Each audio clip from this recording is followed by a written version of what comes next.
Rachel White is a cocktail waitress at a truck stop strip club in an interstate cowtown in Central California. As her life spirals out of control, poverty and paranoia force her to make a string of increasingly desperate decisions.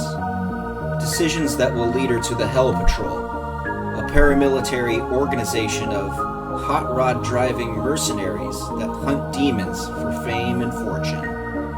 This is Hell Patrol Origins.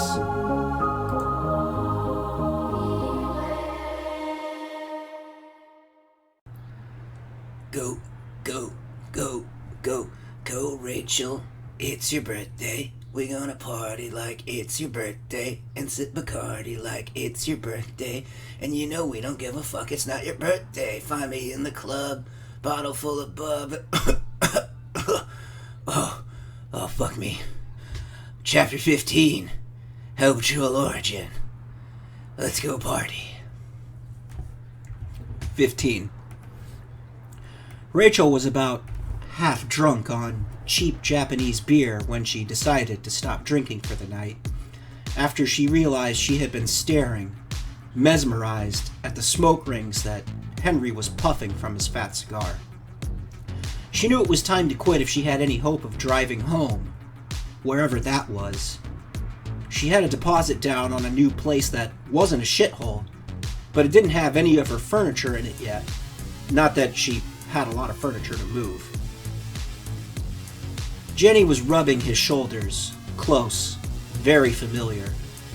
Henry nearly locked horns with her when he tipped his head back to blow smoke rings. He laughed, she laughed with him, playing coy.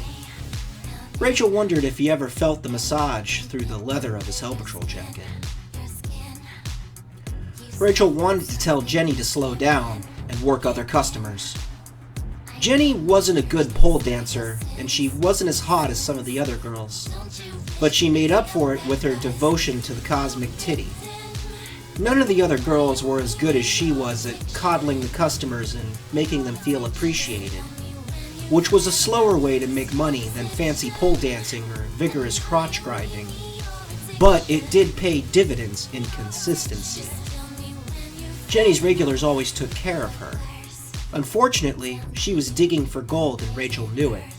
And more importantly, she knew that Henry wouldn't bite.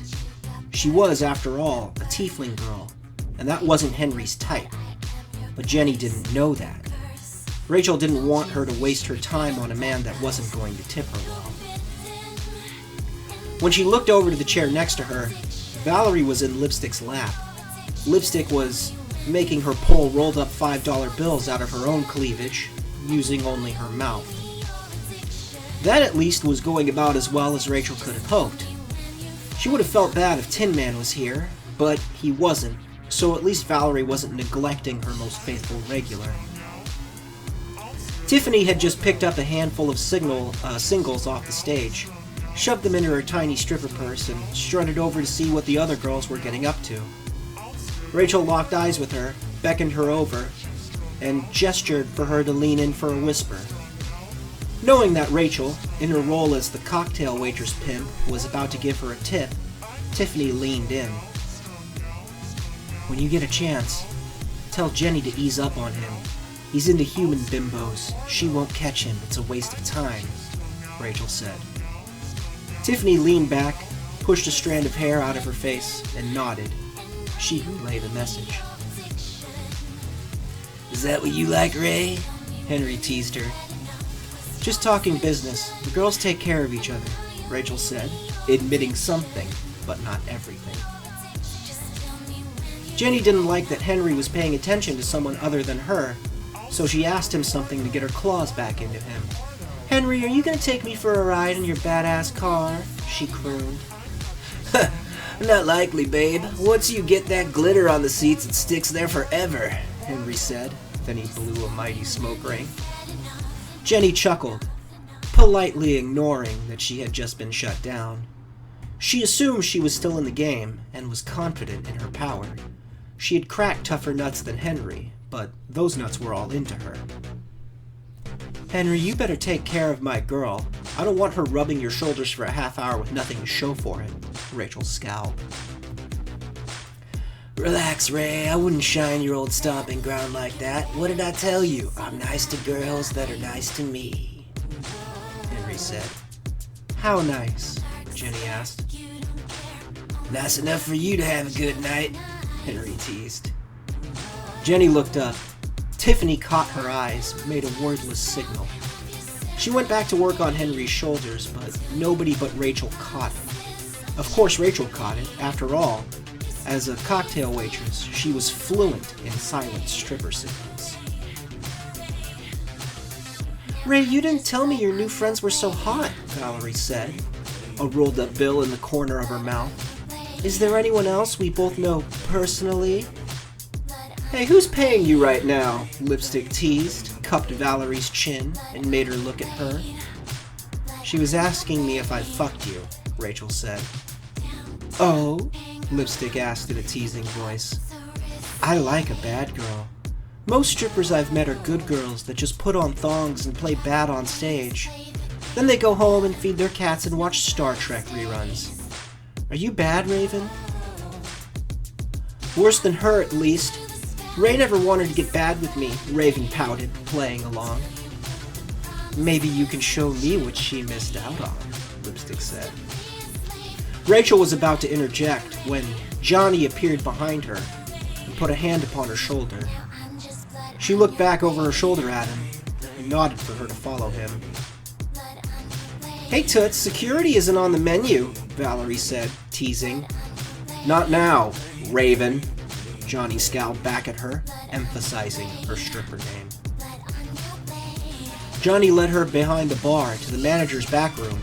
Separate from the dressing room, the girls used to put on their uniforms of gratuitous makeup and revealing lingerie. In the cramped office, not much larger than a broom closet, there was a stack of closed-circuit television monitors, showing different security cameras throughout the facility and the outside. Monitor 4, the street cam facing the front, Johnny said, pointing at the appropriate screen. See it? Rachel saw it. The champagne Honda, the one car she'd never forget in her life. How? I shot him. How did he come back? Why did he come back? Rachel gasped. I guess that doesn't matter. But he's here, right down the block on the edge of the camera's field of view. He must be too smart to come to the club because we know him. But he doesn't know he's in the line of sight of the street camera, Johnny said.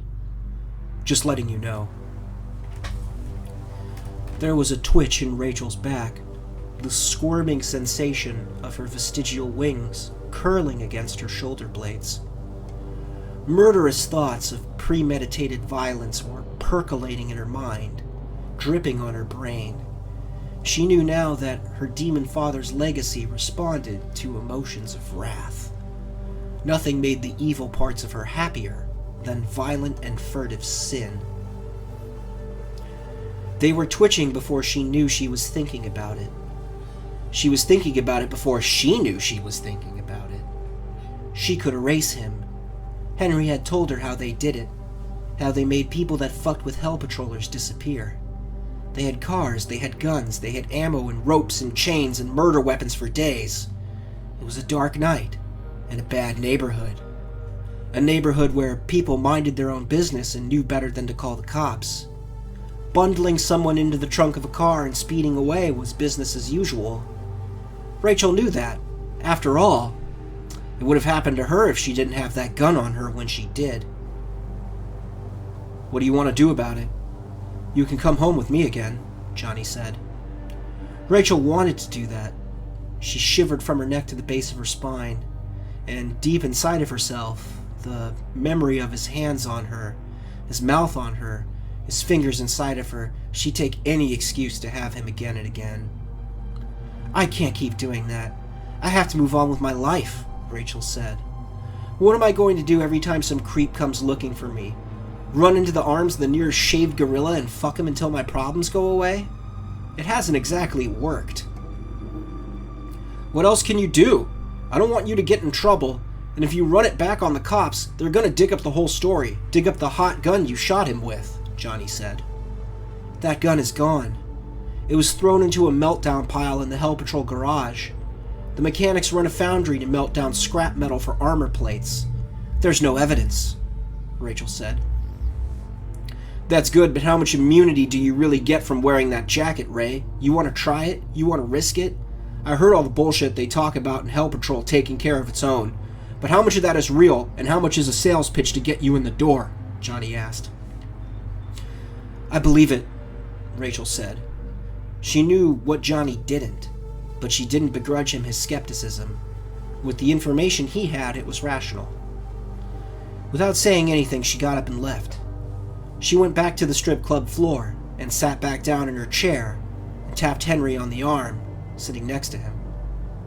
Henry looked over, smiling, but the grin left his face and he stubbed out the cigar in an ashtray when he looked in Rachel's eyes.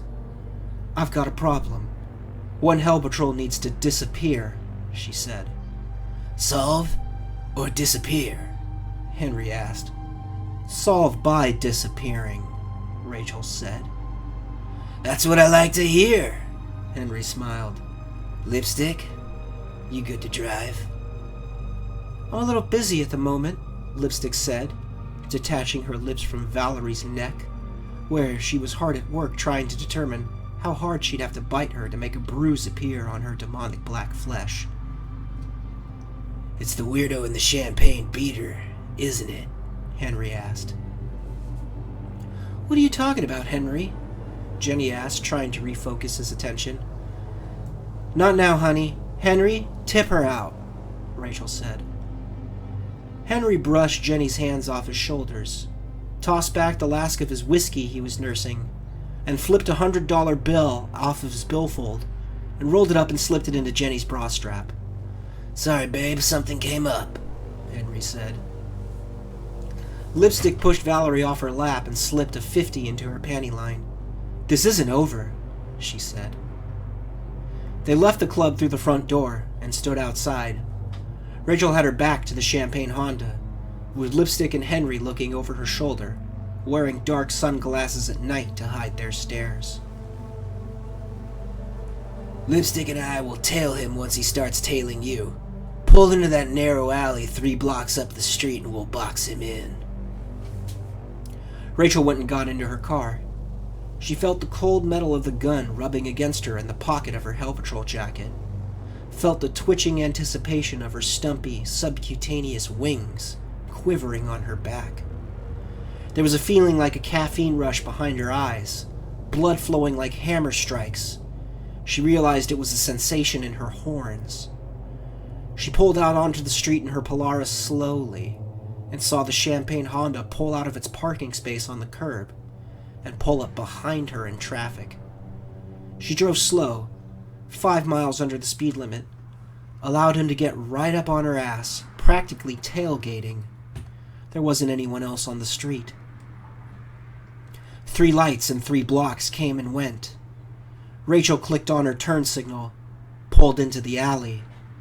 She drove through the loading docks of a couple warehouses till she was in the middle of the alley, equidistant from both ends of it, so there was no escape in either direction. She put the brakes on and stopped the car. The Honda had to brake behind her. She heard a roaring engine out on the street and recognized Henry's Monaro. High beams filled the rearview mirror, nearly blinding her, piercing through the windows of the Honda to stab at her eyes. He rolled up, crunched the Honda's rear end with his front bumper, and then without even bothering to turn his car off, his door flew open. He and Lipstick stepped out with Dracos. Rachel popped her trunk and pulled her gun and got out of the car. Henry was already at the Honda's side door. He smashed in the window with the butt of the Draco, flipped the lock, and pulled the door open. He hauled Rachel's stalker out of the seat and threw him on the ground. Lipstick kicked him in the gut with the pointed toe of her boot, and he staggered and gasped on the ground. Henry put a knee on his neck. Lipstick had a pair of handcuffs in one hand and the gun in the other. Rachel was slightly distressed with the efficiency with which they worked. She didn't think anyone was supposed to be this good at abduction and kidnapping. A ball gag came out of Lipstick's jacket pocket. She fastened it around the stalker, shutting him up before he could catch his breath to scream. Together, they bundled him into Rachel's trunk, shut it, and walked back to Henry's car. "Meet you at the 105 exit, where we torch the zombies," Henry said. Rachel nodded. It was time to get some answers and solve some problems. Permanently. Chapter recap, Chapter 15. Henry Winks, the, high... always high... Oh, fuck, man, when am I not high? Hold on, sorry, lost my train of thought. Okay, Chapter 15 recap, alright. What happened? We killed a bunch of demons, so, we went to the hellhole to celebrate, and, that Johnny guy that Rachel is fucking, looked at the security cameras, and, he saw that Rachel's stalker was hovering around out front, so we went and got his ass. Yeah, we did. You're gonna like what happens next. Thanks for coming on the ride with us. I know I wasn't really there for the back half, but I appreciate you being there for the whole thing. The next chapter's the last chapter. I'm your old buddy, Henry High as Fuck Winks, reminding you that these edibles ain't shit, and to come back for Chapter 16, the last chapter of Hell Patrol Origins, where everybody's gonna get what they deserve. Except me. I don't get a blonde big titty bimbo in Chapter 16. I mean, I deserve it, but... man, I deserve a lot of things. Fuck, where am I? I'm high as fuck.